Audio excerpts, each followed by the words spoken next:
ప్రభువుకు అత్యంతమైన దేవుని బిడ్డలారా, ఇప్పుడు మన ప్రభువును లోకరక్షకుడైన యేసుక్రీస్తు అధిష్ఠమైన నామమును బట్టి చేరుకున్న మీకు అందరికీ పేరు పేరున నా హృదయపూర్వక వందనాలు తెలియపరుస్తున్నానండి. ఈ వాక్యం వీక్షిస్తున్న మీకు కూడా నా హృదయపూర్వక వందనాలు తెలియపరుస్తున్నాను. దేవుని మహాకృపను బట్టి మరొక పర్యాయం దేవుని సన్నిధిలోకి నడిపించబడి దేవుని స్తుతించే గొప్ప వాక్యము, దేవునితో సహవాసం చేసే కృపను పరిశుద్ధాత్మ దేవుడు మరొకసారి మన అందరికి ఇచ్చినందుకు మనం ఎంతగానో ప్రభువును బట్టి స్తుతించవలసిన వారమే ఉన్నాం, అలాగనే గణపరచవలసిన వారమే ఉన్నాం. ఎందుకంటే మరి ఈ రోజున దేవుని స్తుతించడానికి కానీ ఆరాధించడానికి కానీ కొన్ని ప్రాంతాల్లో అవకాశం చూడలేదు. ఎందుకంటే విపరీతమైన వరదల వల్ల దేవుని సన్నిధికి వెళ్ళి ఆరాధించడానికి కూడా మోకరించి ప్రార్థన చేసే అవకాశం కూడా లేనటువంటి ప్రాంతాలు అనేకమైన ఉన్నప్పటికీ కూడా దేవుని ఉచితమైన కృపలో మనకు దేవుడు ఒక చక్కని అవకాశాన్ని దేవుడు మనకి ఇచ్చారు. అందును బట్టి ఎవరికైతే ఆరాధించడానికి అవకాశం లేకపోయినప్పటికీ వారు వర్షంలో ఉండి కూడా ఆరాధన చేస్తూ వారి దేవుని మహిమపరుస్తుండగా వారి కొరకు కూడా మనం ప్రార్థించేటువంటి వారిగా మనం ఉండాలి. మన శుక్రవారం వాక్యంలో మనం చూసాం, యూదంతా జనందరూ కూడా వర్షం విపరీతంగా కురుస్తూ ఉంటే దేవుని మందిరము వీధిలో ఉందంట మోకరించి వారు ప్రార్థన చేస్తూ ఒడుకుపోతున్నారని మన శుక్రవారం వాక్యంలో మనం నేర్చుకుంటాం. ఏదేమైనప్పటికీ ఈ రోజున దేవుని వాక్యంలో నుంచి ఒక చక్కని విలువైనటువంటి వాక్యాన్ని ధ్యానం చేద్దాం. పరిశుద్ధ గ్రంథంలో నుండి ఈనాటి దేవుని యొక్క వాక్య ధ్యాన నిమిత్తము ఇర్మియా గ్రంథము 32వ అధ్యాయము 19వ వచనాన్ని దేవుని యొక్క వాక్యముగా మనం నేర్చుకుందాం. ఆలోచన విషయంలో నీవే గొప్పవాడు, క్రియలు జరిగించే విషయంలో శక్తి సంపన్నుడు, నీవు శక్తి సంపన్నుడు. వారి ప్రవర్తనను బట్టి చూడండి, వారి ప్రవర్తన బట్టి వారి క్రియాఫలమును బట్టి అందరికీ ప్రతిఫలమిచ్చుటకు నరపుత్రుల మార్గములన్నిటినీ నీవు కన్నులారా చూచుచున్నావు. చిత్త ప్రార్థన చేసుకుని వాక్యమును ధ్యానం చేద్దాం. మహోన్నతుడా మహాగణుడైన మా ప్రియ పరలోకపు తండ్రి, నీ పరిశుద్ధమైన నామమునకి మీకు వందనాలు స్తోత్రాలు చెల్లిస్తూ ఉన్నాను. ఇంతవరకు నాయన పాటల ద్వారా నీ నామమునకు మహిమ తెచ్చుకున్నాం, స్తుతి ఆరాధన ద్వారా వాక్య పఠనం ద్వారా నీ నామమునకు మహిమ తెచ్చుకున్నావయ్యా. కొద్ది సమయం నీ విలువైన మాటలు ధ్యానం చేస్తూ ఉండగా చేరువచ్చిన ప్రతి హృదయము ఈ మాటలు వింటున్న ప్రతి వారిని మీరు చూస్తూ ఉన్నారు కనుక ప్రతి హృదయములకు కావలసిన ఈ మాటలు నీ దాసుని వడ్డిస్తూ ఉండగా నీ దాసుని ఆత్మను నింపి అయ్యా నీ ఆత్మ అభిషేకంతో నింపినాయన నీ దాసుని నోట నీ మాటల నుంచి సూటిగా మాట్లాడుతూ ఉండగా వెనగదుగు చెవి గ్రహించగల మనస్సు, గ్రహించే మనసు, అనుసరించే మనసు ప్రతి బిడ్డకు దయచేయమని యేసునామములో ప్రార్థించి పెట్టుకొనుచున్నాము పరమ తండ్రి, ఆమేన్. దేవునికి స్తోత్రం, హల్లెలూయా. ప్రభునందు అత్యంత ప్రియమైన దేవుని బిడ్డలారా, చదవబడిన వాక్య భాగంలో నుండి ఈ రోజున ప్రభు మనతో మాట్లాడుతున్నటువంటి వాక్యపు మాట ఏమైంది అంటే కనుక నీ ప్రవర్తన మార్చుకో, లేకపోతే బాధలు అనుభవిస్తావు అనే మాటలో ఈ రోజున ప్రభు మనతో మాట్లాడుతూ ఉన్నాడు. దేవుని బిడ్డలారా, ఇక్కడ మనం చూసిన వాక్య భాగంలో ఎంతో చక్కని విలువైన మాటను అక్కడ రాయించారు. ఈ భయంకరమైన దినాల్లో ఏ రోజున ఎవరికి ఏది జరుగుతూ ఉందో, ఏది సంభవిస్తుందో తెలియనటువంటి ఈ రోజుల్లో దేవుడు మనతో మాట్లాడుతున్నాడు. నీ ప్రవర్తన ఎలా ఉంది? నీ ప్రవర్తన ఎలా ఉంది? నీ ప్రవర్తన బట్టి క్రియాఫలమును పొందుకుంటావు కనుక నీ ప్రవర్తన విషయంలో నువ్వేం చేయాలంటే జాగ్రత్తగా చూసుకో. నీ క్రియలను బట్టి నీ ప్రవర్తన బట్టి ప్రతిఫలమును అనుభవించినప్పుడు నువ్వు సంతోషించాలి, కానీ ఏడ్చేవారిగా, బాధలు అనుభవించేవారిగా, శోధన అనుభవించేవారిగా ఉండడానికి వీలు లేదు. ఎందుకంటే ప్రతి వారి యొక్క ప్రవర్తనను ఆయన ఏం చేస్తున్నాడంట? కన్నులారా చూస్తున్నాడంట. దేవుని బిడ్డలారా, దేవుడు మనకి ఇచ్చినటువంటి బిడ్డల విషయంలో ఆ బిడ్డలు ఎలా నడుస్తున్నారు, ఎలా ప్రవర్తిస్తున్నారు, ఎలా చదువుతూ ఉన్నారు, ఎక్కడికి వెళుతున్నారు, ఏం చేస్తున్నారు అని బిడ్డల్ని తల్లిదండ్రులైన వారు ఏం చేస్తారో తెలుసా? కన్నులారా చూచి కనిపెట్టుకుంటూ ఉంటారు దేవుని బిడ్డలారా. ఎందుకో తెలుసా? వారి ప్రవర్తన సరిగా లేనప్పుడు నీ ప్రవర్తన సరిగా లేవు, నువ్వు సరిచేసుకోకపోతే నువ్వు దీవెనకరంగా ఉండవు, నువ్వు దేవుని యొక్క దీవెనకరమైన జీవితంలో వారసులుగా ఉండలేవు. అని ఏం చేస్తారో తెలుసా? బిడ్డల్ని హెచ్చరిస్తూ ఉంటారు. కొందరు బిడ్డలు అయితే పట్టించుకోరు. వారు ఎలా నడిచినా పర్వాలేదు, వారు ఎలా ప్రవర్తించినా పర్వాలేదు, ఎలా మాట్లాడినా పర్వాలేదు, ఎలా జీవించినా పర్వాలేదు అని కొందరు తల్లిదండ్రులు బిడ్డలు పట్టించుకోరు. వారిని బట్టి, వారి పెద్దయిన తర్వాత వారి క్రియలను బట్టి, వారి మాటలను బట్టి, వారి ప్రవర్తన బట్టి దుఃఖించేటువంటి తల్లిదండ్రులు కూడా ఈ రోజున లోకంలో చాలా మంది ఉన్నారు. కనుక దేవుని బిడ్డారా, దేవుడు ఆయన కన్నులారా చూస్తున్నాడు. ఎందుకో తెలుసా? నీ క్రియలను బట్టి, నీ ప్రవర్తన బట్టే నీకు ప్రతిఫలం ఇవ్వడానికి ఆయన చూస్తున్నాడు. ఎవరికి ఇవ్వడానికి? ఎందుకు తన యొక్క వాక్యం ద్వారా మాట్లాడుతూ ఉన్నాడు అని మీరు ఆలోచన చేస్తే, ఇదే ఇర్మియా గ్రంథము 32వ అధ్యాయం 31వ వచనం చదవండి. 31వ వచనం 32వ వచనం. నా కోపము రేపుటకు ఇశ్రాయేలు వారును, యోధా వారును, ఆయన రాజులను, ప్రధానులను, యాజకులను,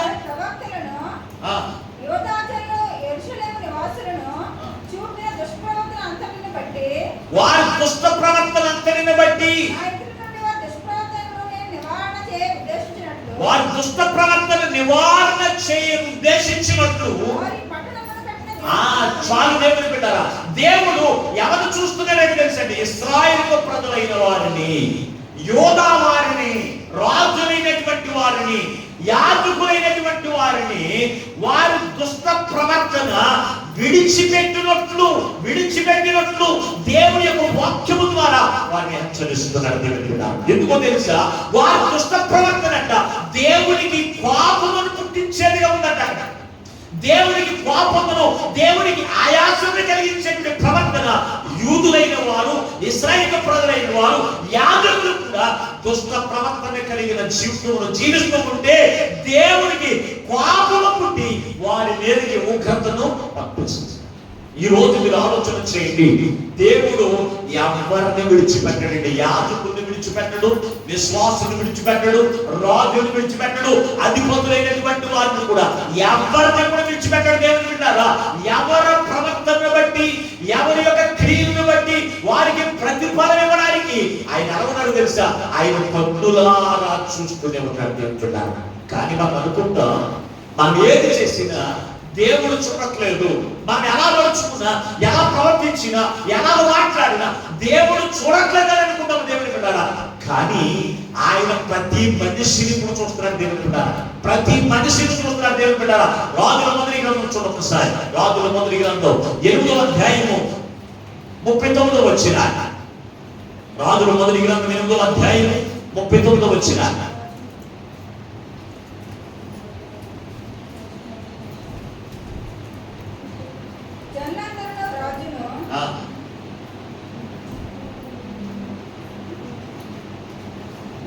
లేదమ్మా, 8వ అధ్యాయం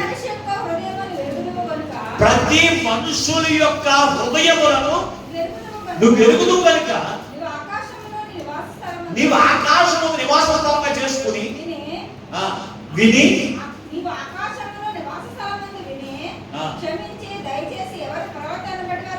ఏం చేస్తాడంట? ఎవరి ప్రవర్తన బట్టి వారికి, ఎవరిని బట్టి? ప్రతి మనిషిని అన్నాడు. ప్రతి మనిషి యొక్క హృదయమును ఆయన ఆకాశంలో ఏం చేస్తున్నాడంట? ఆయన చూస్తున్నాడు. ఎందుకు చూస్తున్నాడు? నీ మాటలు ఎందుకు వింటున్నాడు? నీ ప్రవర్తన ఎందుకు చూస్తున్నాడు? నీ క్రియలు ఎందుకు చూస్తున్నాడు తెలుసా? నీ క్రియలను బట్టి, నీ ప్రవర్తన బట్టి దేవుడు ప్రతి మనిషికి కూడా ప్రతిఫలము ఇవ్వడానికి ఆయన కన్నులారా చూస్తున్నాడు దేవుని బిడ్డలారా. ఆయన చూస్తున్నాడు. పాస్టర్గా చూడకపోవచ్చేమో, నీ తోటి విశ్వాసి నువ్వు చూడకపోవచ్చేమో, నీ గృహస్థులు నిన్ను చూడకపోవచ్చేమో, నీ తల్లిదండ్రులు చూడకపోవచ్చేమో, కానీ దేవుడు మాత్రం ఆయన కన్ను దృష్టి అంతా కూడా ఎవరి మీద ఉంటుందని తెలుసంటే ప్రతి మనిషి మీద ఉంటుంది.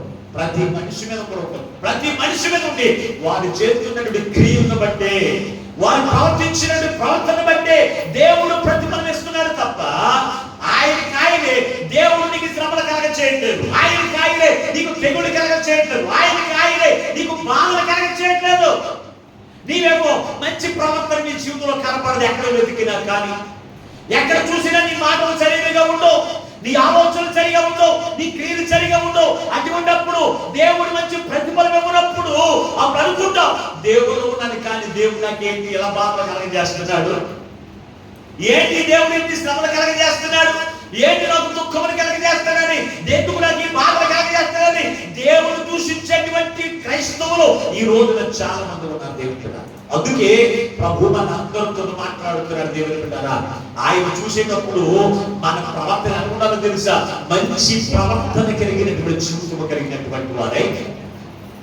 పరిశుద్ధ గ్రంథంలో మంచి ప్రవర్తన ప్రవర్తించక వారి జీవితంలో శ్రమలు తెచ్చుకున్న వారు ఎవరు ఎలా ఉన్నారు, మంచి ప్రవర్తన జీవితం జీవించి వారి జీవితంలో దీవెనకరంగా మలుచుకున్న వారు ఎవరు అనేది ఈ రోజున కొన్ని మాటలు మీకు జ్ఞాపకం చేసి వాటి వాక్యాన్ని నిర్వహిస్తాను. మొట్టమొదటిగా దినవృత్తాంతముల 2వ గ్రంథం 16వ అధ్యాయం 9వ వచనం చదువుకుందాం. దినవృత్తాంతముల 2వ గ్రంథం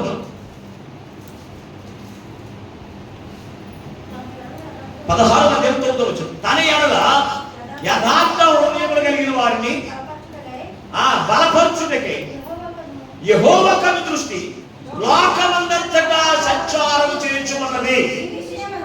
ఈ విషయమందు నీ విషయమందు మతి తప్పి ప్రవర్తించితివి గనుక ఇది మొదలుకుని నీకు యుద్ధములే. ఇక్కడ మనకి ఒక రాజు కనపడుతున్నారు దేవుని బిడ్డ. ఆ రాజు ఎవరో తెలుసంటే ఆశారాజు. ఆశారాజు దేవుని బిడ్డ. ఇతడు యోధా ప్రాంతానికి రాజుగా దేవుడి చేత ఏర్పరచబడిన వాడు ఎవరంటే కనుక ఆశారాజు. ఇతడు ఆ రాజ్యం పరిపాలనకి రాగానే విగ్రహాలన్నీ కూడా బయటకు పారేసిన వాడు, అలాగే యథార్థంగా నడిచిన వాడు, యథార్థంగా ప్రవర్తించి దేవునికి ఇష్టానుసారమైన జీవితంలో జీవిస్తూ ఉన్నప్పుడు అతని యొక్క జీవితంలోను అతని యొక్క రాజ్యములో కూడా ఏ యుద్ధములు లేవు, ప్రశాంతముగా నెమ్మదికరమైన జీవితంలో ఇస్తూ నడిపిస్తూ ఉంటాడు. అయితే ఇతడు అటువంటి జీవితంలో బట్టి కొంతకాలమైన తర్వాత దేవుని ఆశ్రయించడం మానేశాడు. దేవుడు చేసిన ఉపకారం మరిచిపోయి ఇతడు ఎలాగ జీవిస్తున్నాడు తెలుసా, ఇంతకు ముందు యుద్ధానికి వెళ్ళాలంటే దేవుని సన్నిధికి వచ్చి ప్రార్థన చేసుకుని దేవుని ఆశ్రయించి దేవుని యొక్క సహాయం ద్వారా యుద్ధమును గెలుపు పొందేవాడు. అతనికి ఇంతకు ముందు వ్యాధులు వచ్చినా బాధలు వచ్చినా దేవుని ఆశ్రయించి దేవుని దగ్గర ప్రార్థన చేసే లక్షణాన్ని అతను కలిగి ఉన్నాడు. అయితే ఇతని జీవితం ఎలా మారిపోతుందో తెలుసా, సమృద్ధికరమైన జీవితమును, ఆరోగ్యకరమైన జీవితమును, ప్రశాంతత కలిగిన జీవితమును దేవుడు అతనికి ఇష్టం ఉన్నప్పుడు అంట అతను ఎలా తిరుగుతున్నాడు తెలుసా, మతి తప్పి తిరుగుతున్నాడు అన్నాడు. దుష్ట ప్రవర్తన బట్టి మతి తప్పి తిరుగుతాం వల్ల నీకు యుద్ధములే అన్నారు దేవుడు పెట్టారా. మతి తప్పి తిరగడం అంటే ఏంటి, అతనికి సహాయం కావలసినప్పుడు దేవుడి దగ్గరికి వచ్చి అడిగేవాడు, దేవుడు తప్పనిసరిగా అతనికి సహాయం చేసేవాడు. ఈ రోజున దేవుని ఆశ్రయించవలసిన రోజులోనే ఈ రోజున మనం ఎక్కడికి వెళ్తామో తెలుసా, మనుషుల దగ్గరికి వెళ్తాం. దేవుడి బిడ్డల సహాయం గురించి కావచ్చు, అవసరం తీర్చుకునే విషయంలో కావచ్చు, ప్రతి విషయంలో కూడా మనం మనుషుల దగ్గరికి మనం వెళ్తూ ఉంటాం దేవుడి బిడ్డ. అంతేకాదు ఇంతకు ముందు ఇతనికి వ్యాధి కలిగినప్పుడు దేవుని ఆశ్రయించేవాడు, దేవుని ఆశ్రయించకుండా వైద్యులను ఆశ్రయించినందున అంటాడు. అంటే వైద్యుడిని ఆశ్రయించొద్దు అని పరిశుద్ధ గ్రంథం ఎక్కడ కూడా రాయలేదు. ముందు నువ్వు దేవుడి దగ్గరికి వచ్చి దేవుని ఆశ్రయించిన తర్వాత దేవుని మాట తెచ్చుకుని పొందేసుకో. ఆ మందులు దేవుడు ఏం చేస్తాడో తెలిసి సఫలత చేకూరుస్తాడు. దేవుడి బిడ్డ సఫలత చేకూరుస్తాడు. అయితే ఇతను దేవుడి దగ్గరికి మారేశాడు. బలహీనత వచ్చినప్పుడు, ఆ కాల్లో పాదంలో జబ్బు పుట్టినప్పుడు దేవుడి దగ్గరికి వచ్చి దేవుడిని ఆశ్రయించమని వాడే ఆశ్రయించకుండా వైద్యుడిని ఆశ్రయిస్తున్నాడు, కానీ దేవుడి దగ్గరికి రావడం మరి దేవుడు చూడట్లేదా? అందుకే అక్కడ రాశాడు, ప్రతి వారి యొక్క హృదయమును, యథార్థము కలిగిన హృదయములను బలపరచుటకు దేవుని యొక్క కను దృష్టి లోకమంతా సంచారం చేస్తూ ఉండగా ఎవరు కనపడ్డారంట? ఆశారాజు కనపడ్డాడంట.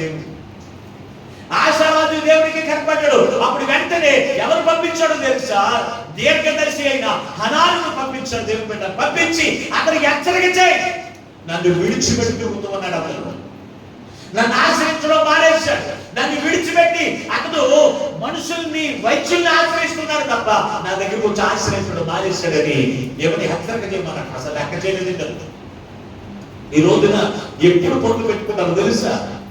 ఎప్పుడు పొందు పెట్టుకుంటారు తెలుసా? నీకు బలహీనత ఉన్నప్పుడు దేవునికి సన్నిధికి వచ్చి నీకు ఉన్నటువంటి బలహీనతను బట్టి, నీకు ఉన్నటువంటి తెగులను బట్టి, నీకు ఉన్నటువంటి బాధను బట్టి దేవునికి మొరపెట్టుకోవాల్సిన రోజునే ఎక్కడికి వెళ్తారు తెలుసా? హాస్పిటల్కి వెళ్తారు. డాక్టర్ గారి దగ్గరికి. అప్పుడు మంచం మీద దొంగలు ఉంటారు. అప్పుడు ఎక్కడ దొంగలు ఉంటారు? అప్పుడు వరకును నీకు ఎప్పుడో 3 రోజులు బట్టి జ్వరం వచ్చిన మంచం మీద దొంగలు. ఆదివారం వచ్చినప్పుడు ప్రాంతానికి వెళ్ళాలి, లేకపోతే శుక్రవారం వచ్చినప్పుడు పోషకుడికి వెళ్ళాలి. అటువంటి రోజున అప్పుడే వెళ్తారు హాస్పిటల్కి. అంటే నీది దుష్ట ప్రవర్తన అంటారా, లేకపోతే మంచి ప్రవర్తన అంటారు? చెప్పండి ఒకసారి. ఎంతలో వైద్యుల్ని ఆశ్రయించాడు, దాన్ని బట్టి దేవుడు ఏమన్నాడు అతన్ని? నీ దుష్ట ప్రవర్తన బట్టి మతి తప్పు తిరుగుతున్నావు. ఏమన్నాడు? మతి తప్పు తిరుగుతున్నావు, దేవుని విడిచిపెట్టు తిరుగుతున్నావు. ఇది చూడలేదంటే దేవుడు. మరి ఈ రోజున నువ్వు ఎక్కడికి వెళ్తున్నావో, ఎప్పుడు వెళ్తున్నావో దేవుడు నిన్ను చూడట్లేదని అనుకుంటున్నారా? దేవుడు నిన్ను చూడట్లేదని అనుకుంటున్నారా? ఆదివారమే ఫంక్షన్ పెట్టు. ఫంక్షన్ ఉన్నప్పుడు మానేస్తావా? చెప్పండి ఒకసారి. వర్షం వస్తుందని చెప్పి ఫంక్షన్ మానేస్తావా? వర్షం వస్తుందని తినడం మానేస్తావా? వర్షం వస్తుందని నీ పనులన్నీ ఇప్పుడు మానేస్తావా? మానవే. మరి దేవుడి సన్నిధి అయితేను, దేవుడి దగ్గర రావాల్సిన సమయం అయితేను ఏం చేస్తాం మనం? మధ్య తప్పి తిరిగేటువంటి క్రైస్తవులు ఈ రోజున ఎంతలో ఉన్నారు దేవుని బిడ్డారా. అందుకే ప్రభు మనతో మాట్లాడుతున్నాడు, శివా నీ ప్రవర్తన బట్టి నీకు ప్రతిఫలం. ఏంటి అతని ప్రవర్తన? అతని దుష్ట ప్రవర్తన బట్టి ఆనందకరమైన జీవితం ఏమన్నా ఆశీర్వాదం పొందుకున్నాడా? లేదండి. ఏం పొందుకున్నాడు? మరణం పొందుకున్నాడు. దేవుని బిడ్డ మరణం పొందుకున్నాడు. ఎంత వైద్యులు అతని దగ్గర అనేక మంది వైద్యులు ఉన్నారు, కానీ ఎంతమంది వైద్యులు చేసినా ఆ కాల్లో ఉన్న పుండులు ఎవరైనా తగ్గించగలిగారా? తగ్గించలేదు. దేవుని యొక్క మాట లేకుండా నీకు స్వస్థత అనేది ఉండదు. దేవుని బిడ్డారా, దేవుని మాట లేకుండా నీకు స్వస్థత ఉండదు. స్వస్థత ఉండదు దేవుని బిడ్డారా. అందుకే నీ ప్రవర్తన విషయంలో నువ్వేం చేయాలి? మార్చుకోవాలి దేవుని బిడ్డారా. అదే విధంగా హిజ్కియా రాజు ఉన్నాడు దేవుని బిడ్డారా. హిజ్కియా రాజు అతని యొక్క జీవితం ఎలా ఉండేదో తెలుసా? హిజ్కియా దేవుని యొక్క విశ్వాసం కలిగిన వాడు, దేవుని యొక్క యథార్థత కలిగిన జీవితంలో జీవిస్తూ ఉన్నప్పుడు, దేవుడు అతను దీవిస్తూ ఉన్నప్పుడు అతను కూడా గర్వించాడండి. గర్వించి దేవుని విడిచిపెట్టి వెళ్తున్నాడు. అయితే దేవుని సేవకుల ద్వారా హెచ్చరించబడ్డాడు దేవుని బిడ్డారా. యెషయా ప్రవక్త ద్వారా హెచ్చరించబడ్డాడు. ఇదిగో యెషయా నీ ఇల్లు చక్క పెట్టుకో, చచ్చిపోతావు, నువ్వు జాగ్రత్త, ఇల్లంతా కూడా సర్దేసుకోవాలి. అప్పుడు దేవుడికి ఏమైనా ప్రార్థన చేశాడో తెలుసా? దేవుడికి ఏమైనా ప్రార్థన చేశాడు? అయ్యా నేను నీకు విరోధంగా నేను పాపం చేశాను, నా ప్రవర్తన సరిగా లేదు, నా ప్రవర్తన లేదు, సరిగా లేదు. ఇంతకు ముందు నీ మందిరములో నేను ఎలా ప్రవర్తించిందో వాటిని ఒక్కసారి దయతో జ్ఞాపకం చేసుకోవయ్యా అని దేవుడికి మొరపెట్టుకున్నాడట. మొరపెట్టుకుంటే దేవుడు అతని ప్రవర్తన బట్టి అతనికి 17 సంవత్సరముల ఆయుష్కాలం ఇవ్వడానికి దేవుడు అతనికి ఏం చేశాడో తెలుసా? స్వస్థతనిచ్చాడు. దేవుని బిడ్డ స్వస్థత ఎలా వచ్చింది? స్వస్థతని ఇచ్చేశాను అన్నాడు. స్వస్థత పొందేసుకున్నారా? దానికి ఒక వైద్యుడు చూపించాడు దేవుని బిడ్డారా. అంజూరపు ముద్దను చిన్న కొట్టి ఆ ముద్దను నువ్వు కాలు కట్టుకో, నేను నిన్ను బాగు చేశాను. ఈ రోజు చాలా మంది సేవకులు ఏం చేస్తారో తెలుసా? హాస్పిటల్కి వెళ్ళక్కర్లేదంట. హాస్పిటల్కి వెళ్ళక్కర్లేదంట. తెగులు వచ్చినా ఏదొచ్చినా హాస్పిటల్కి వెళ్ళక్కర్లేదంట. దేవుని బిడ్డలు ఆలోచన చేయండి. దేవుడు నీకు స్వస్థతనిస్తాడు. కానీ ఎప్పుడూ అయితే కనుక నువ్వు చేస్తున్నటువంటి ప్రయత్నం దేవుడు సఫలత చేసినప్పుడు, నువ్వు వేసుకున్నటువంటి మందులు దేవుడు సఫలత చేసినప్పుడు దేవుడు తప్పనిసరిగా నీకు స్వస్థతనిస్తాడు. ఆయుధాలు పోతలు ఎక్కువైపోయి ఎంతకుముందు ఎక్కడైనా స్వస్థత సార్లు ఉన్నాయండి? ఎంతకుముందు ఎక్కడైనా స్వస్థత సార్లు ఉన్నాయా బైబిల్లో? ప్రత్యేకంగా ఏం పెట్టక్కర్లేదండి. నువ్వు దేవుని యొక్క మాట తీసుకుని, దేవుని విశ్వాసం కలిగి, దేవుని నమ్మిక కలిగి నీ జీవితం కొనసాగించు. నీకున్నటువంటి బలహీనతను కూడా దేవుడు ఏం చేస్తాడు? స్వస్థతను ఇస్తాడు. నువ్వు ప్రయత్నం చేసినావు. నీ ప్రవర్తన ఏమో సరిగా లేకుండా, నీ ఆలోచనలు సరిగా లేకుండా, నీ క్రియలేమో నీకు సరిగా లేకుండా ఆశారాజు వలె దుష్ట ప్రవర్తన ప్రవర్తిస్తూ దేవుడు నన్ను దీవించట్లేదేంటి, దేవుడు నాకు ఆరోగ్యం ఇవ్వట్లేదేంటి, దేవుడు నన్ను ఆశీర్వాదకరమైన జీవితం ఇవ్వట్లేదండి, ఎలాగిస్తాడండి? ఎలాగిస్తాడు? అందుకే పరిశుద్ధ గ్రంథంలో 107వ కీర్తన ఒక మాట రాశారు చూడండి ఒకసారి. కీర్తన గ్రంథం 107వ కీర్తన 17వ వచనం. 107వ కీర్తన 17వ వచనం. బుద్ధిహీనులు తమ దుష్ట ప్రవర్తన చేత ఏం చేస్తారంట? తమ దోషముల చేతను ఏం తెచ్చుకుంటారు? ఏం తెచ్చుకుంటారు? బాధలు తెచ్చుకుంటారంట. ఎవరేలో? బుద్ధిహీనులు. బుద్ధిహీనులు తమ దుష్ట ప్రవర్తన చేతను తమ దోషముల చేతను బాధలు తెచ్చుకుంటారండి. బాధలు తెచ్చుకుంటారు. మా ఇంట్లో ఎప్పుడు బాధలే, మా ఇంట్లో ఎప్పుడు కష్టాలే, మా ఇంట్లో ఎప్పుడు ఏడుపులే, మా ఇంట్లో ఎప్పుడు అనారోగ్యం పోలే. ఎందుకుండదు? ఎందుకుండదు చెప్పండి. నీకు బుద్ధిమంతుల లక్షణం మీలో ఉంటాయి కదా. దుష్టుని యొక్క లక్షణాలు మీలో ఉన్నాయి. దుష్టుని యొక్క లక్షణాలు ఏంటి? ప్రార్థన ఎప్పుడు ఎక్కకూడదా? ప్రార్థన వారు వచ్చిన మానేస్తారు, ప్రయాణాలైన మానేస్తారు. ఏంటంట? వర్షం వచ్చిన మానేస్తారు, ప్రయాణానికి మానేస్తారు, ఫంక్షన్గా మానేస్తారు, జబ్బు వచ్చిన మానేస్తారు. అంటే సంవత్సరానికి మాయకు 3-4 సార్లు ప్రార్థనకి వెళ్తే దేవుడిని ఆశీర్వదించాడు. ఇదేనా? ఇదేనండి దేవుడికి అంటారా? ఈ ప్రవర్తన అంతా దేవుడు చూడట్లేదు అనుకుంటారా? మాస్టర్ గారికి ఎన్ని మాటలు చెప్పినా మాయ మాట చెప్పేది నమ్మేస్తున్నట్టు అనుకుంటారేమో దేవుడికి అంటారా? మాస్టర్ గారికి నమ్మేయొచ్చేమో, నువ్వు తోటి సహోదరిని నమ్మేయొచ్చేమో, కానీ దేవుడు మాత్రం ఆయన ఆకాశం నుండి ఆయన ఏం చేస్తాడంట? కన్నులారా చూస్తున్నాడంట. నా కుమార్తె దేవుడి సన్నిధి విడిచిపెట్టి అక్కడికి వెళ్తాడు. ఏం చేస్తుంది? ఇవన్నీ చూసే నీకు ప్రతిఫలం ఎత్తరా? నీకు ఆ ప్రతిఫలం పొందుకున్నప్పుడు బాధలు వచ్చినప్పుడు అడ్డవల్లిది అయ్యో నా ప్రవర్తన సరిగా లేక ఈ బాధలు వచ్చినాయి, ఈ కష్టాలు వచ్చినాయి, ఈ శ్రమలు వచ్చినాయి అని అనుకో. ఏమనుకుంటా? నేను దేవుళ్ళలో ఉంటే నీ మా ఇద్దరు సాక్షి అనుకుంటా తెలుసా? ఇరుగు పొరుగు దగ్గర నేను దేవుళ్ళు ఉన్నాను కానీ దేవుడు నాకు ఏం చేశాడు? నీ సాక్ష్యాన్ని బట్టి దేవుడు ఎందుకు రావలసిన వారు కూడా ఎక్కకపోతారు. నీ అబద్ధపు సాక్ష్యాన్ని బట్టి నీ అంత దైర్ఘ్యులు ఎవరు ఉంటారన్నమాట. నాకు తెలుసు నీ అంత దుష్టుడు. అందుకే నీ దుష్ట ప్రవర్తనను బట్టి అన్నాడు. నీ దుష్ట ప్రవర్తన బట్టి ఇదిగో నీకు యుద్ధములే అన్నాడు. అతని ప్రవర్తన సరిలేక ఆశారాజు యొక్క జీవితంలో యుద్ధములంటే సమాధానం లేదు. ఆరోగ్య విషయంలో కావచ్చు, రాజ్య విషయంలో కావచ్చు, శత్రువుల విషయంలో కావచ్చు, ఏ విషయంలో కూడా అతనికి ఏం లేదు సమాధానం. వచ్చింది అతని యొక్క దుష్ట ప్రవర్తన బట్టే, క్రియలను బట్టే ఆ ప్రతిఫలం అనుభవిస్తున్నప్పుడు ఎంతో వేదన చెందినటువంటి వాడిగా ఈ రోజు నువ్వు బుద్ధిమంతులైతే ఏం చేస్తావు? నీ ప్రవర్తన చూసుకుంటావు. నీ ప్రవర్తన సరిలేనప్పుడు నీ ప్రవర్తన చూసుకుంటారు. దేవుడు వింటారా? ఆ ప్రవర్తన సరి చేసుకుని జీవించాలి. నీ ప్రవర్తన సరిగా లేనప్పుడు ఆ ప్రవర్తన సరి చేసుకోవాలి తప్ప నన్ను ఎలాగంటావా, నన్ను అలాగంటావా అని గొడవలాడడానికి చూడకూడదండి. జ్యోతి, గొడవలాడడానికి దెబ్బలాడడానికి చూడకూడదు. మన ప్రవర్తన సరి చేసుకోవాలి. నువ్వు సరైన తయారీకి మందిరానికి రాకపోయినప్పుడు దేవుడి యొక్క సేవకులతో దేవుడు మాట్లాడుతూ ఉన్నప్పుడు అయ్యో నేను సరిగా తయారీకి రాకే దేవుడి యొక్క సేవకులతో దేవుడు మాట్లాడుతున్నాడు. ఇప్పుడు నేను 10 గంటలకు 11కి వచ్చేవాడిని, ఇప్పుడు తయారీకి వచ్చేవాడిని ఆలోచన నాకు ఉండాలి అంటుందండి. ప్రవర్తన సరి చేసుకుంటున్నారా? అంతే. పాస్టర్ గారు గొడవ పాస్టర్ గారిదే, నా గొడవ నాదే. నీ గొడవ నీదే, పాస్టర్ గారి గొడవ పాస్టర్ గారిదే. కానీ ప్రతిఫలం ఇచ్చేవాడు ఉండాలి. ఆయన ఏం చేస్తాడు? ఆయన ప్రతిఫలం ఎలా ఉంటుంది తెలుసా? నిన్ను ఏడ్పించేటట్టు ఉంటుంది, లేకపోతే ఆనందించేటట్టు ఉంటుంది. దేవుని బిడ్డ, నీ ప్రవర్తన చూసుకోవాలి. నువ్వు ఎలాగో ప్రవర్తిస్తున్నావో, ఎవరిని వెంబడిస్తున్నావో, అధికారులు వెంబడిస్తున్నావా, లేకపోతే రాజులు వెంబడిస్తున్నావా, లేకపోతే ఇరుగు పొరుగు వెంబడిస్తున్నావా, ఎక్కడికి వెళ్ళిపోతున్నావు, వైద్యులు వెంబడిస్తున్నావా, ఇవన్నీ కూడా ఎవరికి తెలుసు? దేవునికి తెలిసింది. దేవుని బిడ్డ ఎలా తెలుసు అంటే చూడండి, ఆయన ఎలా చూస్తున్నాడు చూడండి ఒకసారి. రూతు గ్రంథం ఒకసారి చూడండి. ఒకసారి రూతు గ్రంథం 3వ అధ్యాయం 10వ వచనం ఒకసారి చదవండి. అతడు నా కుమారి యెహోవా చేత నువ్వు దీవెన పొందినదానవు, కొద్దివారినే కాని గొప్పవారినే కాని యవనస్తుల్ని వెంబడించగా ఉండుట వలన నీ మునుపటి సత్ప్రవర్తన కంటే వెనకటి సత్ప్రవర్తన.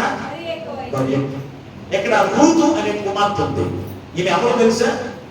రూతు ఎవరండి? మోయాబీరాలు అంటే అన్యురాలుగా ఉన్నప్పటికీ కూడా ఈమె ప్రవర్తన ఎలా ఉండేది తెలుసా? ఈమె ప్రవర్తన ఎలా ఉండేదో తెలుసా? ఆమె ఇదిగో కొద్దివారిని కానీ గొప్పవారిని కానీ యవనస్తులను వెంబడించలేదంట. వెంబడించుకుని ఎవరిని వెంబడించింది? జీవము కలిగిన దేవుని వెంబడించడం ప్రారంభించింది. ఈ రోజు మనం ఎవరిని వెంబడిద్దాం? ఆదివారం ప్రార్థనకి వెళ్ళవలసిన సంఘ సహోదరులతో దేవుని యొక్క మందిరానికి వెళ్ళవలసిన రోజులో ఇదిగో నీ స్నేహితులు అమ్మా గౌరీపట్నం వెళ్దాం, భోజనాలు ఎట్టుకుందాం అన్నాను. ఏం చేద్దాం చెప్పండి ఒకసారి.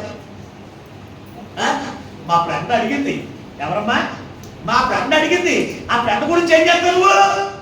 దేవుని వెంబడించు మానేసి దౌర్భాగ్యమురాలుగా అక్కడ భోజనం కనపడితే భోజనం చూసుకుంటే ఎవరిని వెంబడిస్తున్నావు? చూడట్లేదు దేవుడు చూడట్లేదు. దేవుడు పెట్టారా? ఈమె ఎవరిని? క్రీస్తుని ఎరగక ముందు, క్రీస్తుని ఎరిగిన తర్వాత ఆమె ప్రవర్తన ముందు తెలుసా? ఆమె కొద్దివారిని కానీ గొప్పవారిని కానీ యవనస్తుల్ని కానీ ఎవరిని వెంబడించలేదు. ఎటు తొలగలేదు. డబ్బు ఉంది కదా, డబ్బు చూపిస్తే వాళ్ళు ఎరగలు వెళ్ళిపోయిందని కూడా ప్రార్థన మానేసి దేవుని విడిచిపెట్టి, లేకపోతే ఇదిగో కొద్దివారిగా ఇదిగో బీదలుగా ఉన్నటువంటి వారి గురించి దేవునికి సన్నిధి వదిలేసుకుందా? యవనస్తులను బట్టి దేవునికి సన్నిధి వదిలేసుకుందా? ఇప్పుడు ఉన్నటువంటి యవనస్తులు ఏం చేస్తున్నారు తెలుసా? తన ఫ్రెండ్ ఏదైనా ఆదివారం ఫంక్షన్ అయితే చాలు, భోజనాలు అయితే చాలు, ఏం చేస్తున్నారు? మనం దేనికి ప్రాముఖ్యత ఇద్దామో తెలుసా? దేవుడికి ఇవ్వమండి. మనం ఆ పెంచుతో పిల్లల్ని మా తప్పు ముందు తల్లిదండ్రులకు తప్పది. దౌర్భాగ్యం ఏమో తెలుసా? తల్లిదండ్రులకు ఉంటే పిల్లలకు వస్తుంది. అది తల్లిదండ్రులు లేనప్పుడు పిల్లలు ఎలా నేర్చుకుంటారు? దేవుని కంటే దేనికి కూడా ప్రాధాన్యత ఇవ్వకూడదని మనం ఎవరు వెంబడిస్తున్నావు? దేవుడు చూడట్లేదా? ఈమెను కూర్చోంటున్నాడు. ఈమెని ఎంత పరిశీలన చేసుకున్నాడంట. ఈమె ఎక్కడికి వెళ్ళింది? బోయాజు పొలంలో ఓడిపోయింది. ఎందుకు? పరగ ఏరుకోవడానికి. దేవుడు పెట్టారా? పరగ ఏరుకోవడానికి వెళ్ళింది. పరగ ఏరుకుంటానికి వెళ్ళిన ఈ కుమార్తెను బోయాజు ఈమెను ఏం చేస్తున్నాడంట? కనిపెడుతున్నాడు. ఆమెకి నీళ్లు పోసి వద్దాం ఎలా మాట్లాడుతుంది, అక్కడ తోటి పని వద్దాం ఎలా ప్రవర్తిస్తుంది, ఎలా నడుచుకుంటుందో ఇవన్నీ కూడా ఆయన గమనిస్తున్నాడు. బోయాజు గమనిస్తున్నాడు. ఆమెకు అప్పగించేసి వెళ్ళిపోయాడు అనుకుంటారు, కానీ ఆమెను గమనించడండి. గమనించి సాక్ష్యము పలుకుతున్నాడు. దేవుడు ఏమని తెలుసా? నీవు కొద్దివారినే కానీ గొప్పవారినే కానీ అలాగే యవనస్తుల్ని కానీ వెంబడించక మునుపటి ప్రవర్తన కంటే ఈ ప్రవర్తన వెనకటి ప్రవర్తన ఎలా ఉంది? ఎక్కువగా. అందుకే నువ్వు యెహోవా చేత దీవించబడినది అంటున్నాడు దేవుడు. దేవుని చేత దీవెన పొందాలంటే నువ్వు ఎవరిని వెంబడించాలో తెలుసా? ఎవరిని వెంబడించాలి? దేవుని వెంబడించాలి. నీ ప్రవర్తన ఎలా ఉండాలో తెలుసా? మంచి ప్రవర్తన కలిగినటువంటి జీవితం ఉండాలి. ఎలా ఉండాలి? అది ఇంట్లో కావచ్చు, సంఘంలో కావచ్చు, లేకపోతే నీ కుటుంబంలో కావచ్చు, ఎక్కడైనా నీ ప్రవర్తన దేవుడు చూస్తున్నాడు. దేవుడు కదా ఈమె ప్రవర్తన ఎలా ఉందో తెలుసా? ఎందుకంటే ప్రవర్తన తన భర్త చచ్చిపోయాడు. ఎవరండి? ఈ రూతు భర్త చనిపోయాడు. చనిపోతే ఈమెకు అత్తగారు ఎవరు? నయోమి వృద్ధురాలైపోయింది. వృద్ధురాలైపోతే ఆ మాట అమ్మా ఇదిగో నీకు ఇంకా పిల్లలు కానీ నీకు పెళ్లి చేయడానికి నాకు ఓపిక లేదు, ఇంకా నాకు పిల్లలు కలగదు. ఇదిగో నీ బతికేది నువ్వు బతుకు, నా బతికేది నేను బతుకుతాను అంది. అంటే అప్పుడు అంతే, నీ దేవుడే నా దేవుడు, నీ ప్రజలే నా ప్రజలని దేవుడు వెంబడించి నీ కుమార్తె మనిద్దరం కలిసి పరగేరకుండా వెళ్ళిపోతున్న నడువు అంది. మనకు తెలిసిన 3 మంది రైతులు ఉన్నారు, బంధువులు ఉన్నారు. వాళ్ళు పొల మీద ఏడుకున్నావు అంటే నువ్వు వృద్ధురాలు, నువ్వు రాముడు, నువ్వు ఇంటి దగ్గర ఉండు, నేను వెళ్ళి పరగేరుకుని వచ్చి నేను నీకు ఆహారం పెడతాను, నేను నిన్ను పెంచుతాను, నీ కొడుకు బదులుగా నేను నిన్ను పెంచుతాను, నువ్వు ఇంటి దగ్గర ఉండాలి. ఆమె ఇంటి దగ్గర పెట్టి ఏం చేసింది? ఈమె పరగేరుకోవడానికి వచ్చింది. దేవుని బిడ్డలారా, అటువంటి కోడలు పెట్టడం ఉన్నారండి. అత్తగారిని ఎక్కడ బయటికి ఏంటి ఎంతమంది చూస్తారు ఇప్పుడు ఉన్నవాళ్ళు. ఏం చేస్తాకే అత్తగారిని ఇది వరకు ఉన్నటువంటి కోడలు ఏం చేసేవారు తెలుసా? వద్దని లేచి అత్తగారు తిడతారేమని వాకలు తుడిచేవారు, ఇంటి పనులు కూడా చేసేవారు. ఇప్పుడు ఉన్నటువంటి కోడలు ఎలా ఉన్నారు తెలుసా? ముసుగుదలతో కూర్చుని అత్తగారు ఏం చేస్తారు? అత్తగారు ఏం చేస్తే అది ఈ ప్రవర్తన దేవుడు చూడట్లేదు అనుకుంటారా? ఆమె మునుపటి ప్రవర్తన ఉంది, వెనకటి ప్రవర్తన చూడండి. దేవుడు ఆమె కుటుంబంలో ఉన్న ప్రవర్తన కూడా చాలా చక్కని ప్రవర్తన. అత్తగారి దగ్గర కూడా మంచి ప్రవర్తన. దేవుడికి సన్నిధికి వెళ్ళేవారు, దేవుడి ప్రజలతో దేవుడికి విశ్వాసం కలిగిన వారితో మంచిగా ప్రవర్తిస్తే ఈ ప్రవర్తన దేవుడు వచ్చేసి నేను దీవించేస్తానని అంటాం. ఎలా ఉండాలి?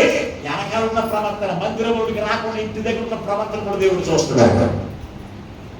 నీ క్రియలు చూస్తున్నాడు, నీ వ్యాసదాలను చూస్తున్నాడు, నీ నటను చూస్తున్నాడు. దేవుడికి పెట్టాలా?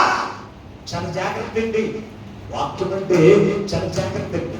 మన ప్రవర్తన దేవుడు ఆయన కొన్నులారా చూస్తున్నాడు. దేవుడికి పెట్టాలి. పొలంలో తన తోటి పరివారి దగ్గర ఎలా నడుచుకుంటుందో, ఎలా విసురుకుంటుందో ఆమె ప్రవర్తన అంతా కూడా మోయాజు కనిపెట్టాడు. దేవుడు కనిపెట్టాడు. నువ్వు యెహోవా చేత దీవెనలు పొందుతావు అని మోయాజు పొలంలోకి వచ్చిన ఆ కుమార్తెను బట్టి సాక్ష్యం ఇస్తున్నాడు. ఈ రోజున దేవుని యొక్క మందిరం అనగా మోయాజు పొలము అనగా దేవుని మందిరమే. దేవుని యొక్క మందిరంలోకి వచ్చిన ప్రతి బిడ్డను కూడా, ఆయన కుమార్తెను కూడా దేవుడు వారి యొక్క ప్రవర్తన ఏం చేస్తాడంటే, నువ్వు ఇంటి దగ్గర ఎలా జీవిస్తున్నావు, సంఘంలో ఎలా జీవిస్తున్నావు, నువ్వు చేస్తున్న పనుల దగ్గర ఎలా నడుచుకుంటున్నావు, ఎలా ప్రవర్తిస్తున్నావు, ఇవన్నీ కూడా చూసే దేవుడు నేనేం చేస్తాడో తెలుసా? దీవెన ఉందని కుమార్తెగా చేసి దేవుని యొక్క పరలోక రాజ్యానికి వారసురాలుగా చేస్తాడు. వారసుడిగా చేస్తాడు దేవుని కూడా. కనుక మనం ఏం చేయాలి తెలుసా? నీ ప్రవర్తన దేవునికి వ్యతిరేకంగా ఉంటే నీ ప్రవర్తన మార్చుకో, ఇప్పుడే మార్చుకో. ఎందుకంటే కనబడి దినాల్లో మనం ఉన్నాం, దేవుని యొక్క కనబడి దినాల్లో ఉన్నాం.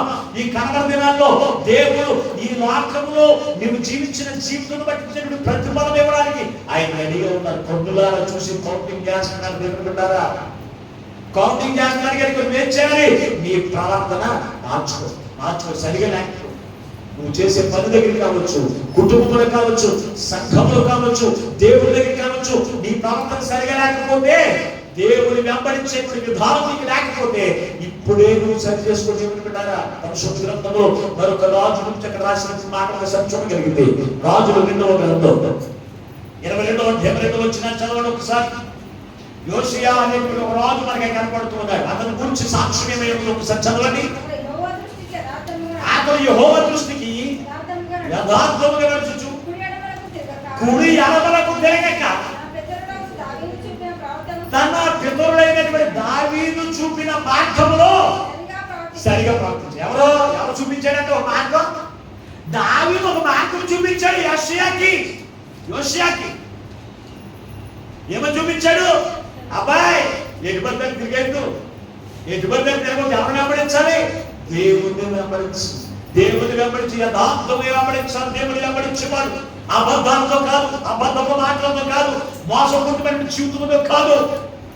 దేవుని ద్వారా ఈ యోషియా గురించి ఎంత చక్కని మాట ఉంది, ఎంత చక్కని మాట ఉంది. ఇది ఎవరో తెలుసా? దావీదుకి మనవడు. ఎదురైనా దావీదు చూపిన మార్గంలో ఎదురైనా కుడికి కానీ ఎడమకి కానీ తొలగిపోలేదండి. ఈ పక్కన ఆ పక్కన బోల్డ్ ఆశలు చూపిస్తా ఉంటారు. ప్రాంతం కొత్త ఉండేను.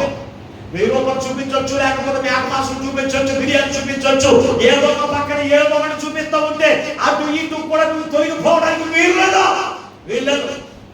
తొలగిపోవడానికి దేవుడు 6వ సంవత్సరంలో రాజ్య పరిపాలనకు వచ్చాడు. ఎన్నో సంవత్సరాలు? 6వ సంవత్సరంలో రాజ్య పరిపాలనలోకి వచ్చి 36 సంవత్సరములు రాజ్యం పరిపాలన చేసినటువంటి రాజు. ఎందుకు? అతని ప్రవర్తన సరిగా ఉండబట్టే దేవుని పెట్టారు. అతడు కుడికి కానీ ఎడమవైపు తిరగలేదు. దేవుని యొక్క మార్గంలో నడుచుకున్నాడు తప్ప ఎటువంటి తిరగలేదు. అలాగే రూతు కూడా ఎటువంటి తిరగలేదు. కనుకనే ఆమె యవనస్తుల వైపు తిరగలేదు, యవనస్తులను వెంబడించలేదు, గొప్పవారిని ధనము కలిగిన వారిని వెంబడించలేదు, లేకపోతే బీదలను వెంబడించలేదు. కానీ ఎవరు వెంబడించిందండి? సర్వ సృష్టి కలిగి కర్త అయిన దేవుని వెంబడించింది. అందుకే ఆమె దీవులు. ఈ రోజున నువ్వు ఎవరు వెంబడిస్తున్నావు? యవనస్తులను వెంబడిస్తావు ప్రార్థన మానేసి. అలాగే డబ్బున్న వాళ్ళని వెంబడిస్తావు, పొద్దు వారిగా డబ్బు లేని వాళ్ళని వెంబడిస్తావు. వెంబడించి నేను దీవెన పొందుతావు. ఎలా దీవించేస్తాడు దేవుడు నిన్ను? ఎలాగా నీకు ఏ క్రియలు కనపడుతున్నాయి? దేవుని ఎదుట నీ క్రియలు ఉన్నాయి, నీ ప్రవర్తన ఉంది, నీ ఆలోచనలు ఉన్నాయి, నీ మాటలు ఉన్నాయి. ఎప్పుడైనా సరి చేసుకున్నారు దేవుని బిడ్డారా? అందుకే ప్రభు మనతో మాట్లాడుతున్నాడు. దేవుని బిడ్డారా, ఆలోచన చేయండి. అతని యొక్క ప్రవర్తన బట్టి ఆ క్రియల యొక్క ఫలమును అతను పొందుకున్నప్పుడు ఎంత మరణించలేని 15 సంవత్సరాల ఆయుష్కాలను దేవుడు ఓర్నించేసాడు. దేవుడు అతని ప్రవర్తన బట్టి ఇచ్చాడు క్రియాఫలం అని. అలాగే ఆశ యొక్క క్రియ యొక్క ఫలం ఉంది. దుష్ట ప్రవర్తన కలిగిన జీవితంలో జీవించాడు కనుకనే అతను మరణానికి పాత్రుడయ్యాడు. అతని యొక్క జీవితంలో యుద్ధములే శాంతి సమాధానం నమ్మలేదు. రూతు యొక్క జీవితంలో మనం చూస్తే రూతు ఎవరి ఆమె యొక్క ప్రవర్తన కనుక దేవుని వెంబడించేటట్లు ఉంది. కానీ ఆమె ప్రవర్తన మనుషుని కానీ తోటి వారిని కానీ వెంబడించలేదు. మనం ఎవరిని వెంబడిస్తున్నాం? సరైన విశ్వాసం వెంబడించం. ఎవరిని విశ్వాసం వెంబడించు. అవిశ్వాసం ఉండదు. చూసారా, అమావాస్య పూర్ణానికి వెళ్తారు ప్రార్థనకి. ఎప్పుడు అమావాస్య పూర్ణానికి వెళ్తారు దేవుని బిడ్డలు. అటువంటి వాడిని వెంబడేస్తారు. ఎప్పుడు ప్రార్థనకి వెళ్తావు అప్పుడు వెళ్తావు. నువ్వు వెళ్ళకపోతే ఫోన్ చేసి మరి వెళ్ళొద్దు అని చెప్పి మానేస్తారు. దేవుని బిడ్డారా, నేను చెప్పినట్టు ఏమన్నా అర్థమైందా? నేను వెయ్యొద్దు అన్నాను.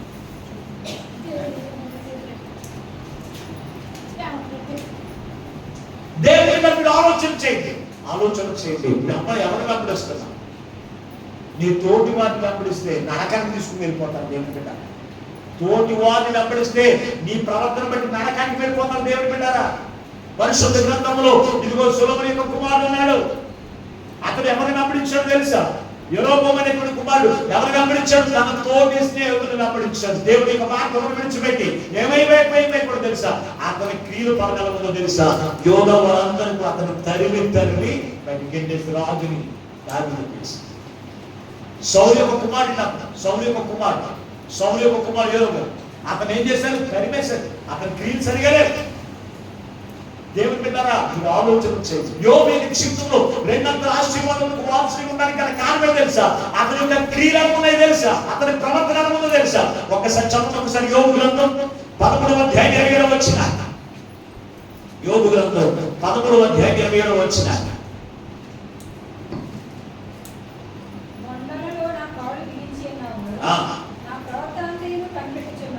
నా ప్రవర్తనను అంతటిని నీవు దేవుడు ఏం చేస్తాడు?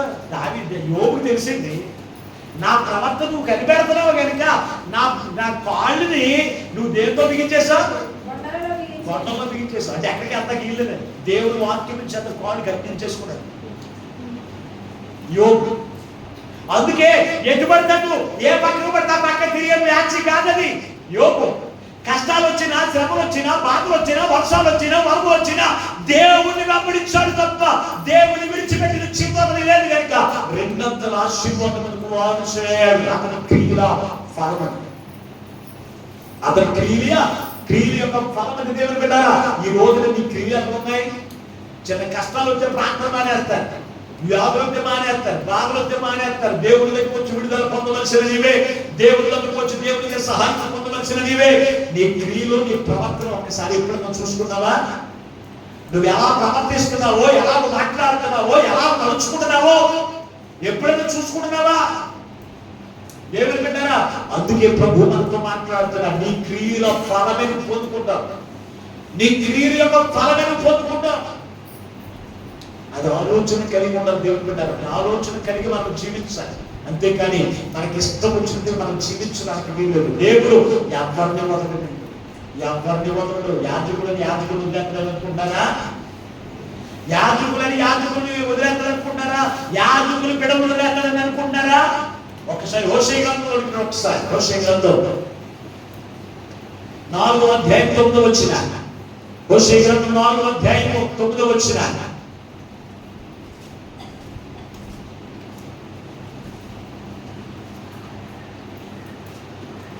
కాబట్టి జనులకు ఎలాగో యాజకులకు కూడా అలాగే సంభవించును. వారి ప్రవర్తన బట్టి వారిని శిక్షించును. ఎవరిని? యాజకులను వదిలేస్తారనుకుంటారా? ఈ రోజున యాజకులు కూడా సరైన ప్రవర్తన ఉండలేదండి. వాక్యం ఉన్నట్టుగా ప్రకటించడం మానేస్తున్నారు. డబ్బు సంపాదించుకోవడానికి, జనాలు పోగు చేసుకోవడానికి ఇష్టానుసరమైన బోధలు.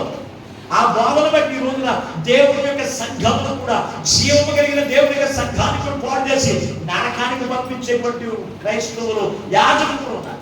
అందుకే యాజకులు కూడా దేవుడు విడిచిపెట్టడు, ఎవరిని విడిచిపెట్టడు. బిలాము ప్రవక్త ఉన్నాడు, బిలాము ప్రవక్త, అతడు ఎవరిని దీవిస్తే వారు దీవించబడతా, ఎవరిని శపిస్తే అలా శపించబడతా. అటువంటి గొప్ప అధికారం పొందుకున్నటువంటి బిలాము ప్రవక్త, అతని ప్రవర్తన ఎలాగుందో తెలుసా? అమోరీయుల్ని వారందరూ కూడా, అమోరీయులకు రాజు ఎవరో తెలుసు అంటే బాలాకు రాజు. అతను వచ్చి అడుగుతున్నాడు, అయ్యా ఈ బంగారం తీసుకుని, ఈ వెండి తీసుకుని ఇశ్రాయేలు ప్రజలు ఇదే మార్గం మీద మా మీదకి వస్తున్నారయ్యా, వారిని శపించు అన్నాడు. శపించినప్పుడు నేను ప్రార్థన చేస్తాను, దేవుడి సన్నిధికి ప్రార్థన చేస్తాను, దేవుడేమో ఆయన చేయమంటే నేను చేస్తాను, ఆ పని చేయొద్దని మానేస్తాను అన్నాడు. నేను ప్రార్థన చేశాడు. ప్రార్థన చేస్తే దేవుడు అన్నాడు, ఇదిగో దేవుడి ప్రజలను ఆశీర్వదించాలి తప్ప వారిని శపించడానికి వీలు లేదు, శపించడానికి వీలు లేదు. ఎంత గొప్ప మాట ఏంటి తెలిసినది. ఈ రోజున దేవుడి సేవకులు ఏమన్నారు తెలుసా? మా మందిరానికి వచ్చి నువ్వు మానేది శాపం పొందుకుంటావు. ఏంటంటే మందిరానికి వచ్చి మానేది శాపం పొందుకుంటావా అంటే, ఈ హాస్పిటల్లో కూడా మనం ఎలా వెతుక్కుంటాం? హాస్పిటల్ కూడా ఎలా వెతుక్కుంటాం? ప్రాణం తీసే హాస్పిటల్ ఎత్తుకుంటామా, బాగు చేసే హాస్పిటల్ ఎత్తుకుంటామా? మాట్లాడరే, ఏ హాస్పిటల్ ఎత్తుకుంటాం? వాళ్ళని హాస్పిటల్కి అయితే చంపేస్తాడంటే హాస్పిటల్కి వెళ్తావా? చెప్పండి, ఏ హాస్పిటల్కి వెళ్తా? బాగు చేసే హాస్పిటల్. మరి దేవుని యొక్క మందిరానికి కూడా ఏ మందిరాన్ని ఎత్తుకోవాలో తెలుసా? ఏ మందిరానికి ఎత్తుకోవాలో తెలుసా? నిన్ను పరలోక రాజ్యంలోకి నడిపించే వాక్యం ఎక్కడ దొరుకుతుందో అక్కడ వెతుక్కోవాలి. అక్కడ వెతుక్కుని వెళ్తా ఉంటే నీవు వెళ్తున్నటువంటి మందిరంలో, ఇంతకు ముందు వెళ్తున్న మందిరంలో వాక్యం ఉండకపోవచ్చు, ఇంతకు ముందు వెళ్తున్నటువంటి ఆ మందిరంలో సరైన ప్రార్థన జీవితం లేకపోవచ్చు, ఆత్మీయత లేకపోవచ్చు. అయినంత మాత్రాన నువ్వేమంటావు? శాపం పొందుకుంటావా? లేకపోతే వేరే వాడితో వెళ్ళిపోతున్నావు. ఈ దౌర్భాగ్యం మాట్లాడు, సాతాను మాట్లాడి పక్కన ఏం మాట్లాడి ఏంటంటే మందులు వదిలేసి వెళ్తేనంట వేరే వాడితో వెళ్ళిపోతున్నట్టంట. శాపం పొందుకుంటావా? ఏం మాట్లాడండి సేవకులు మాట్లాడి, సేవకుల కంటే సేవకులు ఎక్కువ ఉపయోగిస్తారు ఈ మాటలు. ఏం సేవకులు ఎంత పాస్టర్లకి సరిగా ఎలాగ ఈ దౌర్భాగ్యం మాటల వల్ల నేనేం చేస్తానంటే, ఆ పలానా చోట వాక్యం బాగుంటుందని తెలిసి నాకు ఎందుకంటే శాపం పొందుకుంటామని చెప్పారు మా పాస్టర్ గారు. ఆ శాపం మా మీదకి, మా కుటుంబాల మీదకి రాకుండా ఉండాలంటే ఇక్కడ వాక్యం ఉన్నా లేకపోయినా ఇలాగే జీవించి నరకానికి పోవాలనుకుంటారు తప్ప దేవుని బిడ్డారా. అందుకే అంటున్నాడు పరిశుద్ధ గ్రంథంలో అంటాడు, తిమోతి రాసిన పత్రికలో అంటాడు, ఇదిగో మీరు అనేకులు బాధకులు కాకుండాట్లు చూసుకోండి అన్నాడు. ఎందుకో తెలుసా? సేవకుడికి శిక్ష మరీ అధికంగా, విశ్వాసుడి కంటే సేవకుడికి శిక్ష మరీ అధికంగా ఉంటుంది దేవుని బిడ్డలారా. అందుకే సేవకుల యొక్క ప్రవర్తన ఎలా ఉండాలో తెలుసా? దేవునికి ఇష్టమైన రీతిగా ఉండాలి, దేవునికి ఇష్టమైన రీతిగా ఉండాలి. ఆ యొక్క బిలాము యొక్క ప్రవర్తన దేవునికి ఇష్టమైనది కదా. ఒకసారి చేయొద్దన్నాడు, వెళ్ళొద్దన్నాడు, మానేశాడండి, మానలేదు. అయ్యా ఆ బంగారం వెంటనే చూసి అన్నాడు, మీరు వెళ్ళొద్దు, ఎక్కడే ఉన్నాయి, నీ గదిలో ఉన్నాయి, నా గదిలో వెళ్ళి ప్రార్థన చేసి మళ్ళీ వస్తాను జనాలు. మళ్ళీ ప్రార్థన చేశాడు, దేవుడు వెళ్ళొద్దన్నాడు. మళ్ళీ వచ్చినప్పటికీ ఇంకా బంగారం పెంచేశాడేమో. పెంచినప్పటికీ ఏదో మనసత్తు కూడా బంగారం మీద, ఆ డబ్బు మీద, అగ్ని మీద ఉంది, వస్త్రం మీద ఉంది. ఎంతడికి వెళ్ళారు, మరలాడిద్దారు. దేవుడు మనసు మార్చుకుంటాడా? దేవుడు మనసు మార్చుకుంటాడండి. అసలు మాటిస్తే ఆ మాటను అసలు వెనక్కి తీసుకోండి దేవుని పెట్టాలి. ఒక్కసారి ఆ మాట చదువు ఒకసారి. యెహెజ్కేలు గ్రంథం 24వ అధ్యాయం 14 వచ్చిన, యెహెజ్కేలు గ్రంథం 24వ అధ్యాయం 14 వచ్చిన.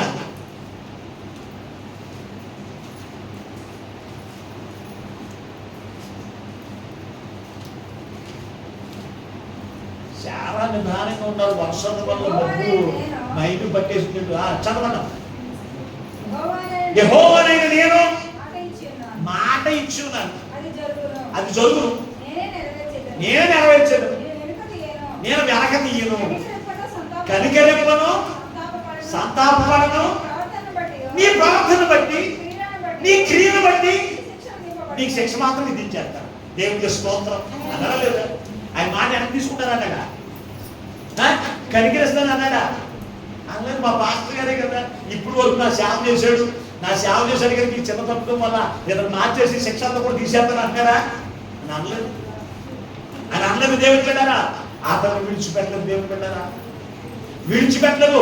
అంతే. వెంటనే అక్కడ దేవదూతను పంపించండి, నీకు అయ్యేది దేవదూతని పంపించినప్పటికీ కూడా గాడిదతో ముందు తెప్పించుకున్న ఇతర ప్రవర్తన మార్చుకోలేదండి. ఇశ్రాయేలు ప్రజలు శపించడానికి వెళ్ళిపోయి శపించబోతూ ఉంటే అతనికి తెలియకుండా దేవుడు ఆశీర్వచనాన్ని పలికించాడు తప్ప శపించడానికి మాత్రం వెళ్ళిపోయి దేవుడు పెట్టాలి. ఇతర ప్రవర్తన మార్చుకోలేదు.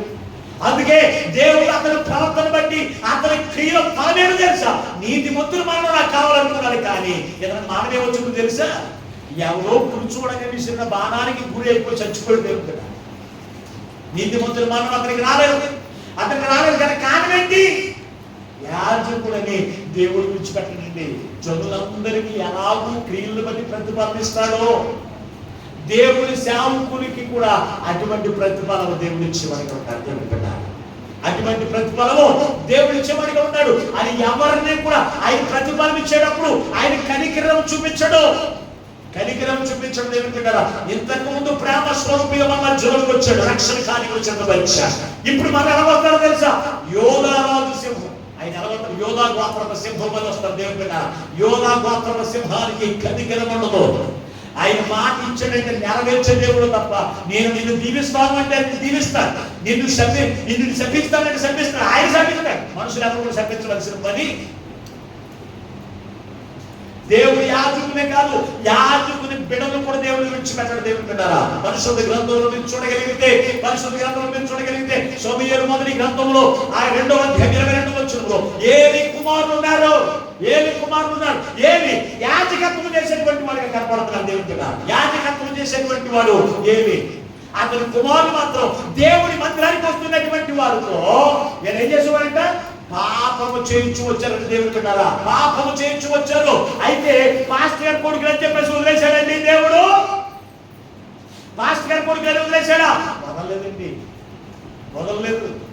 24వ వచనం అన్నాడు, దేవుడు యెహోవా వారిని చంప చూచెను కనుక వారు తన తండ్రి అయిన ఏలి మాట వినకపోయిరి అని రాశారు. 24వ వచనం. ఆలోచన చేయండి. దేవుని యాజకుని కొడుకులని విడిచిపెట్టండి. సమూయేలైనటువంటి వాడు దీర్ఘదర్శి, సమూయేలు ప్రవక్త, న్యాయాధిపతి, అటువంటి గొప్ప దైవజనుని యొక్క కొడుకుల్ని కూడా విడిచిపెట్టలేదండి. కొడుకులు కూడా విడిచిపెట్టడం. ఒక మాట చదివి వాక్యం తీస్తాను చూడండి ఒకసారి. సమూయేలు మొదటి గ్రంథం 8వ అధ్యాయం. సమూయేలు మొదటి గ్రంథం 8వ అధ్యాయం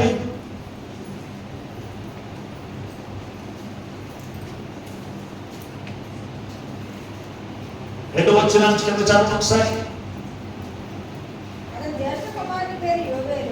సమూయేలు యొక్క జ్యేష్ఠ కుమారుని పేరు యోబేలు, రెండవ వారి పేరు అబియా. వీరు బెయేర్షెబాలో న్యాయాధిపతులుగా ఉండేవి. అతని కుమారులు అతని ప్రవర్తనను అనుసరింపక ధనాపేక్షకులై లంచములు పుచ్చుకుని న్యాయమును త్రిప్పివేయగా ఇశ్రాయేలు పెద్దలందరూ కూడి రామాలో సమూయేలు వద్దకు వచ్చి చింతగించుము, నీవేమో వృద్ధుడువు, నీ కుమారుడేమో నీ ప్రవర్తన గలవారు కాదు గనుక సకల జంతు మర్యాద చెప్పున మాకు ఒక రాజును నియమించుము అన్నాడు. చూడండి, సమూయేలు కొడుకులు ఎక్కడున్నాడు? లంచముండండి, ధనాపేక్ష కలిగిన వాడు. లంచాలు ఇప్పుడే తీసుకుంటారు అనుకుంటారా? ఏమ్మా, లంచాలు ఇప్పుడే తీసుకుంటారు అనుకుంటారా? అక్కడ పాస్టర్ గారు కొడుకు మా దగ్గర ఎవరు? ఎంత గొప్ప దైవజనుడు అండి సమూయేలు మాట్లాడుతూ ఉంటే రాజుల సహితము కూడా గనగన మునిగిపోతూ ఉండేవారు. అటువంటి అతనికి ఇద్దరు కొడుకులు ఉన్నారు. వీళ్ళిద్దరూ కూడా ఎటువంటి వాళ్ళు తెలుసా? ధనాపేక్ష కలిగిన వారై లంచగొండు తరమ కలిగి న్యాయమును తిప్పివేసేవారంట. ఏమప్ప ఏ న్యాయాన్ని తట్టుకోలేక ప్రజలందరూ కూడా ఎక్కడికి వెళ్ళిపోయారు? సమూయేలు దగ్గరికి వెళ్ళిపోయారు. అయ్యా, నీ ప్రవర్తన మంచి ప్రవర్తన నీ కొడుకుని లేదయ్యా, మంచి ప్రవర్తన వరకు లేదు. వాళ్ళు లంచాలు పుచ్చుకుంటూ న్యాయాలు తిప్పేస్తారయ్యా. నువ్వైతే ఆలో ఏలో ఉన్న వాళ్ళని లేని వాళ్ళని చూడకుండా అందరికి న్యాయం చేసేవాడు అయ్యా. నీ కొడుకులైతే అనుకున్నట్లేదు. చూడండి, దేవుడు పెట్టారా? అలాగే దేవుడు అనుభవించుకుంటేసిన సమూయేలు గొప్ప దైవజనుడు అయితే మరి ఆయన కొడుకులు మరి యాజకులు ఎందుకు అవ్వలేదు? ప్రవర్తన సరిగా లేక ధనాపేక్ష కలిగిన వారిని వ్యభిచారం చేసే వారిని దేవుడి సేవకుండా దేవుడు ఏర్పాటు చేసుకోండి. వారికి వాళ్ళే ఏర్పరచుకోవచ్చేమో కానీ దేవుడు ఏర్పాటు చేసుకోండి. దేవుడు పెట్టారా? ఈ రోజు చూడండి, దేవుడి మందిరాలు, ఈ మందిరం కావచ్చు, 3 మందిరాలు కూడా చూడండి, మా ఇల్లు ముందు చూడండి ఒకసారి.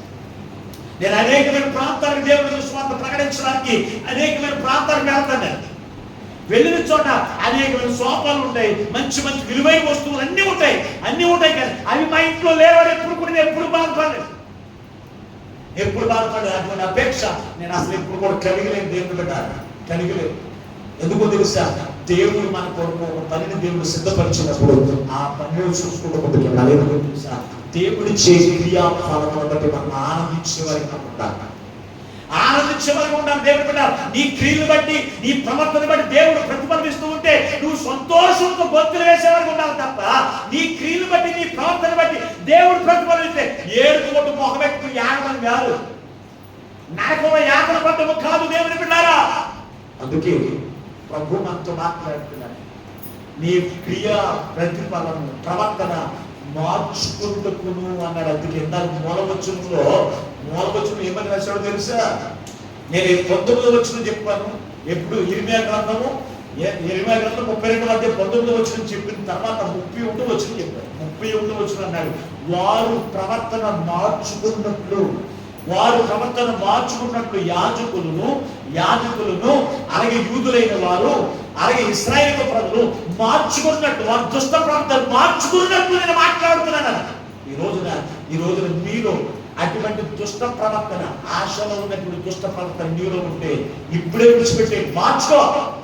ఈ అంత్యకాలంలో మార్చుకోండి. దేవుని బిడ్డారా, మార్చుకోండి. ఆనాడు ఇసుకే మార్చుకున్నట్టుగా నీ ప్రవర్తన మార్చుకుంటే దేవుడు నిరంతరం క్రీస్తుతో ఆనందింపజేస్తాడు. అలాగే రూతు వలె మంచి ప్రవర్తన కలిగినటువంటి దేవుని యొక్క మందిరానికి వచ్చావు. దేవుని మందిరంలోనికి రాకముందు ఆమె ప్రవర్తన బాగుంది. దేవుని మందిరంలోకి వచ్చిన తర్వాత ఆమె ప్రార్థన ఇంకా బాగుంది.